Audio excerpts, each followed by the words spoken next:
Nusrat from mini blog by Nusrat. আজকে সানজিদান্তির হচ্ছে মেহেদি রাসম। তো আজকে কি করবো সবই থাকবে আজকের ব্লগে। তো সবাই দেখতে।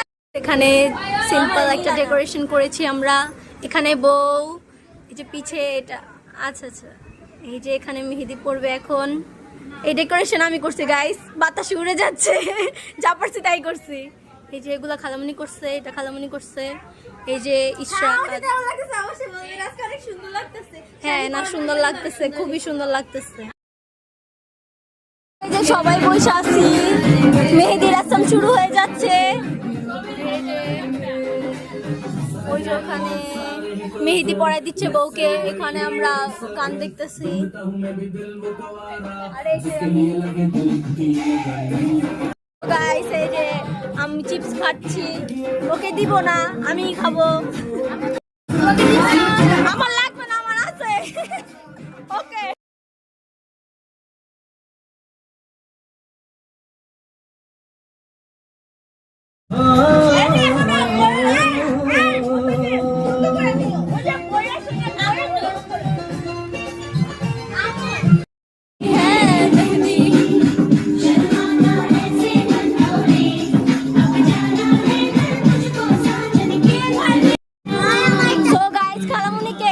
আমাদের খালামুনির বার্থডে কেক। আমরা ওই দিন এটা কাটতে পারি নাই। এই যে ফাতিহা এখানে এইটা নিয়ে ডিস্টার্ব করতেছে, ও খাইতেছে, আমাকে দিও। সো গাইস, এই যে আমি কেক নিয়ে নিলাম, এখন খাই।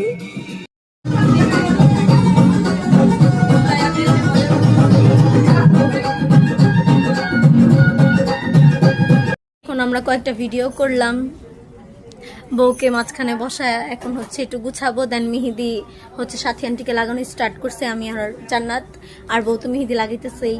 বউ কই গাইস, একটু বউকে দেখেন। বউ বউ বউ, এই তুমি সব ব্লগে আসবে না, তোমার বিয়ের ব্লগ হবে। বলো একটা হাই দাও। হাই আসো, তুমি আসো। বউয়ের মাত্র একটুখানি মেহেদি লাগানো হয়েছে। হ্যাঁ পুরোটা হয়ে যাবে অবশ্য। আজকে আমরা সারা রাত অনেক এনজয় করবো। জানি না ঘুমাবো কিনা, না ঘুমাইলেও সমস্যা নাই, একদমই না। তো কালকে সারা রাত আমরা ডিজে পার্টি। আসো, এই যে ও হচ্ছে মেহেদি লাগাইতেছে, ওর মেহেদি আর্টিস্ট অনেক শর্মিলি। যাই হোক, কিন্তু যে মেহেদি লাগাবে ও একটু শর্মিলি আমার ডাকতেছে। কোনোই নাই। খালামুনিকে আমি এতটুকু লাগাই দিচ্ছি, আর বাকি এতটুকু লাগাই দিব। আর এখানে জান্নাত লাগাই